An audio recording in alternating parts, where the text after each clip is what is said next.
তো অবশেষে কিন্তু 23শে জুলাই 2024 সালে এই বছরের বাজেট পেশ হয়ে গেছে। 2024 সালের এই যে বাজেট, এই বাজেটের মূল বিষয়গুলো কিন্তু আমরা এখন দেখে নেব।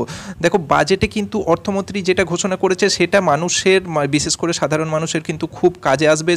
সেটা হচ্ছে বাজেটে তিনি ঘোষণা করেছেন যে সোনা, রূপা এই ধরনের যে ধাতুগুলো আছে, এর সাথে যেটা বহুমূল্য একটা ধাতু আছে সেটা হচ্ছে প্ল্যাটিনাম, সবাই জানে এর কথা।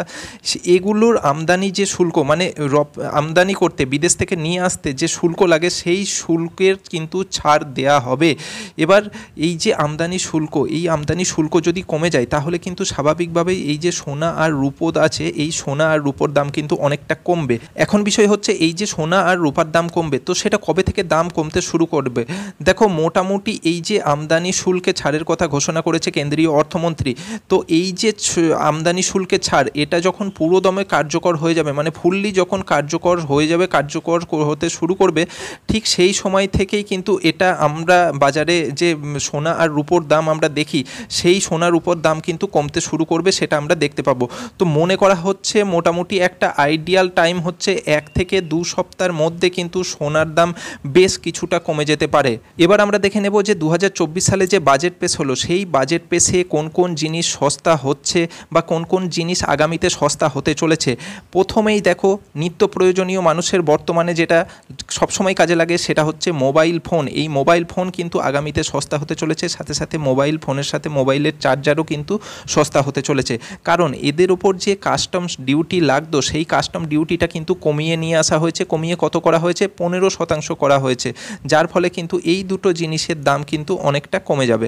ঠিক এর সাথে সাথে সাধারণ মানুষের প্রয়োজনীয় জিনিসের মধ্যে আর একটা জিনিস থাকছে যেটা কিন্তু মানুষের খুব কাজে লাগে, সেটা হচ্ছে সোনা আর রূপার ওপর শুল্ক কিন্তু 10% থেকে 6% করে নিয়ে আসা হয়েছে। অর্থাৎ এর আগে যেটা ছিল সেটা কিন্তু ছিল 10%, এই 10% থেকে কিন্তু বর্তমানে করা হয়েছে 6%। এর ফলে কিন্তু আগামীতে সোনা এবং রূপা এই দুটো জিনিসের দাম কিন্তু অনেকটা কমে যাবে, যার ফলে বিশেষ করে মধ্যবিত্ত যারা মানুষ আছে তারা কিন্তু অনেকটা উপকৃত হবে। নাম্বার 3 যেটা জিনিসের দাম করছে সেটা হচ্ছে ক্যান্সার মারণ ব্যাধি, সেটা আমরা সকলেই জানি। এই মারণ ব্যাধির চিকিৎসার জন্য 3টে বেসিক ওষুধের কাস্টম ডিউটিতে কিন্তু ছাড় দেওয়া হয়েছে, মানে 3টে প্রয়োজনীয় ওষুধের কাস্টম যে ডিউটি থাকে সেই ডিউটিতে কিন্তু ছাড় দেওয়া হয়েছে।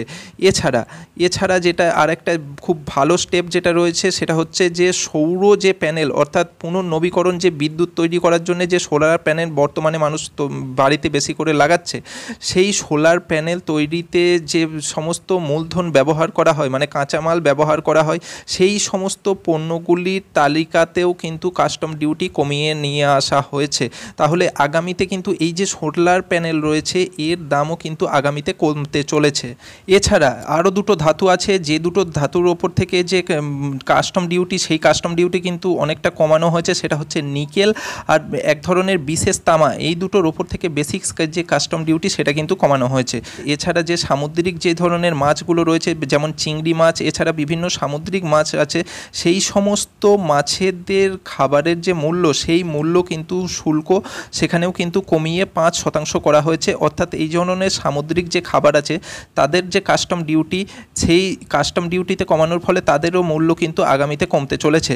এছাড়া চিংড়ি, ফিশ ফিড উৎপাদনের জন্য বিভিন্ন উপকরণের ওপর কিন্তু শুল্ক মকুব করা হয়েছে। এছাড়া পারমাণবিক শক্তি উৎপাদনের জন্য এবং পুনর্নবীকরণ শক্তির উৎপাদনের জন্য মহাকাশ, প্রতিরক্ষা, টেলিকমিউনিকেশান এই ধরনের যে সমস্ত সেক্টরগুলো আছে, এর সাথে হাইটেক ইলেকট্রনিক্সের মতন সেক্টরে বিভিন্ন যে 25টা গুরুত্বপূর্ণ জিনিস, সেই গুরুত্বপূর্ণ জিনিসের ওপর যে কাস্টম ডিউটি, সেই কাস্টম ডিউটি কিন্তু একদম 0 করে দেওয়া হয়েছে। অর্থাৎ এই সমস্ত সেক্টরের যে সমস্ত জিনিস লাগে, সেই সমস্ত জিনিসের দাম কিন্তু ভবিষ্যতে কমতে চলেছে। এছাড়া এবারের বাজেটে আয়করে কি কোনো ছাড় দেওয়া হয়েছে সেটা আমরা দেখে নেব, যে কত টাকা থেকে কত টাকার মধ্যে ইনকাম হলে আমাদের সেখানে কত % হারে ট্যাক্স লাগবে। দেখে নাও, আয়কর স্ল্যাব এটা, আর করের যে হার আছে সেটা হচ্ছে এইদিকে ডান দিকে। বাঁ দিকে রয়েছে আয়কর স্ল্যাব, মানে তোমার কত টাকা ইনকাম, আর ডান দিকে যেটা রয়েছে সেটা হচ্ছে সেই ইনকামি টাকার ওপর তোমাকে কত % হারে ট্যাক্স পে করতে হবে। দেখো, যে সমস্ত মানুষের ইনকাম হচ্ছে 0 থেকে 3 লক্ষ টাকা, অর্থাৎ 3 লক্ষ টাকার মধ্যে যাদের বার্ষিক ইনকাম, তাদেরকে কিন্তু কোনো ট্যাক্স দিতে হবে না, মানে কোনো ট্যাক্স কিন্তু পে করতে হবে না। এবার তারপরে 3 লাখ থেকে 7 লাখের মধ্যে যাদের ইনকাম থাকবে তাদেরকে কিন্তু সেই ইনকামের ওপর 5% হারে ট্যাক্স পে করতে হবে। ঠিক আছে, পরবর্তী 7 লাখ থেকে 10 লাখের মধ্যে যাদের ইনকাম থাকছে, মানে 7 লাখের ওপরে যাদের ইনকাম থাকছে আর 10 লাখের নিচে যাদের ইনকামটা থাকছে, তাদেরকে কিন্তু 10% হারে সরকারকে ট্যাক্স পে করতে হবে। পরবর্তীতে রয়েছে সেটা হচ্ছে 10 লাখের উপরে যাদের মাইনে থাকছে, 12 লাখের কম যাদের মাইনে থাকছে, অর্থাৎ 10 লাখ থেকে 12 লাখের মধ্যে যাদের ইনকামটা থাকছে তাদেরকে কিন্তু বার্ষিক 15% হারে সরকারকে ট্যাক্স পে করতে হবে। এবার 12 লাখ থেকে 15 লাখের মধ্যে যাদের ইনকামটা থাকছে বার্ষিক, তাদেরকে কিন্তু যে ট্যাক্সটা দিতে হবে সেটা হচ্ছে 20%, মানে 20% হারে ট্যাক্স দিতে হবে। 100 টাকায় 20 টাকা কিন্তু তাদেরকে ট্যাক্স দিতে হবে। 15 লাখ টাকার উপরে যাদের ইনকাম, তাদের সেই স্যালারির ওপরে কিন্তু 30% সরকার ট্যাক্স কাটবে। তো এছাড়া বর্তমানে যারা বিভিন্ন প্রাইভেট কোম্পানিতে কাজ করছে তাদের নিয়ে কিন্তু একটা ঘোষণা করেছে অর্থমন্ত্রী, কেন্দ্রীয় অর্থমন্ত্রী। সেটা হচ্ছে যে প্রথমবার যারা এই ধরনের কাজে ঢুকছে, অর্থাৎ প্রথমবার যারা কাজে যোগ দিচ্ছে, সেটা যে কোনো কোম্পানিতে হোক, যে কোনো প্রাইভেট লিমিটেড কোম্পানিতে হোক, যারা ঢুকছে তাদের প্রভিডেন্ট ফান্ডে 1 মাসের বেতন কিন্তু সরকার দেবে। অর্থাৎ তাদের যে পিএফ খাতা হবে সেই ইপিএফ খাতায় কিন্তু 1 মাসের স্যালারি, মানে 1 মান্থ স্যালারি কিন্তু সরকার পে করবে। এই 1 মান্থ স্যালারিটা কিন্তু একবারেই কিন্তু ঢুকে যাবে না, একবারেই কিন্তু দেবে না, এটা কিন্তু 3টে ইনস্টলমেন্টে দেওয়া হবে। তিনবারে কিন্তু এটা দেওয়া হবে, 3টে ইনস্টলমেন্ট দেওয়া হবে। সেটা প্রথম মাস, সেকেন্ড মাস এবং থার্ড মাস, মানে এইভাবে 3টে ইনস্টলমেন্টে কিন্তু তার যে 1 মাসের স্যালারি থাকবে সেই 1 মাসের স্যালারিটা কিন্তু সেই কর্মচারী পাবে।